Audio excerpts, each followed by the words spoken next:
এবার করণদিঘি বিধানসভায় প্রচার শুরু করে দিলেন 2026-এর আগেই কংগ্রেসের দাপটে নেতা আলী ইমরান রমেশ ভিক্টর। উত্তর দিনাজপুর জেলায় বিধানসভা আসন সংখ্যা 9, পরিসংখ্যানটি কোন দিকে এগিয়ে যায়?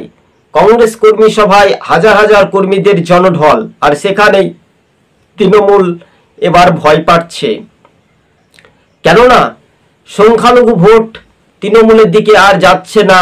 তাই ঘরের ছেলে ঘরেই ফিরে একটা নতুন চমক দেখাতে পারেন আলী ইমরান রমেশ ভিক্টর। তাই তার সভা দেখেই শাসক দল ভয় পেল।